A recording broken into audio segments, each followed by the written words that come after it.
And this CVM News follow-up now about an American teen in Jamaica being sought by the Iowa court. More information has come to light, this time from the legal guardian who is still on the island, hoping to return the child to the U.S. Our reporter is Adrian Williams. The youth of Vision Academy, Yova, remains on the radar as there are sexual assault and labor trafficking allegations made out against them. Still in the island is the newest legal guardian who will remain anonymous for safety reasons. She says she's been having a repulsive experience with Yova director Noel Reed, who allegedly laughed jeeringly at the court order to retrieve the teen. The guardian says she called the St. Mary police but then waited in vain. We ended up calling the police at that time. And unfortunately, we waited for over an hour and nobody came. We called the St. Mary's police and nobody came. We were having contact with lots of entities back in Iowa, including our Child Protective Unit there. The legal guardian is anxious to know the outcome. I'm very much in the dark, even though I'm the one with the guardianship. I know that back in Iowa, they're working their hardest to try to bring some closure and get her into my care so that I can bring her back, so that they can make sure she's okay, that we can have her examined and talking with therapists and doing all those things just to see what her truth and her story is. But I'm just not getting any support here on the Jamaican side.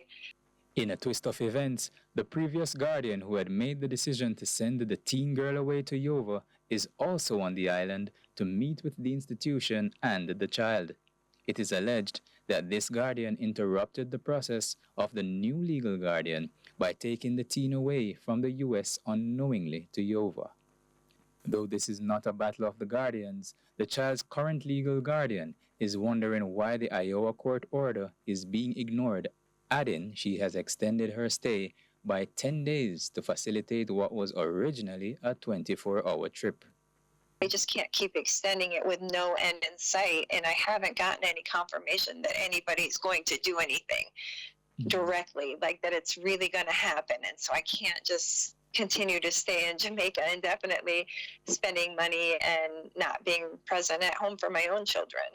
U.S. children's rights attorney Dawn Post, in advocating for the teen's release, says she's puzzled what seems to be the hindrance in this case. The existence of this facility and the issues and the concerns have risen to very high levels of government here in the United States, which makes it even more puzzling to me that there would be such resistance in cooperating and returning American citizens to this country. The guardian is appealing to the local authorities to communicate and act accordingly so the teen can be in a safe environment. It's not about who she's with when she gets home. It's about just making sure that she's okay and getting her home where we can have the opportunity to share her story and talk with the appropriate people and find out what has happened or not happened. I'm not trying to be up against anybody. I just want to take this young lady home where I know she's safe. U.S. Attorney representing Yova, Ashley Martin, has declined calls and has not responded to other correspondence since the allegations have been made. Adrian Williams for CVM News.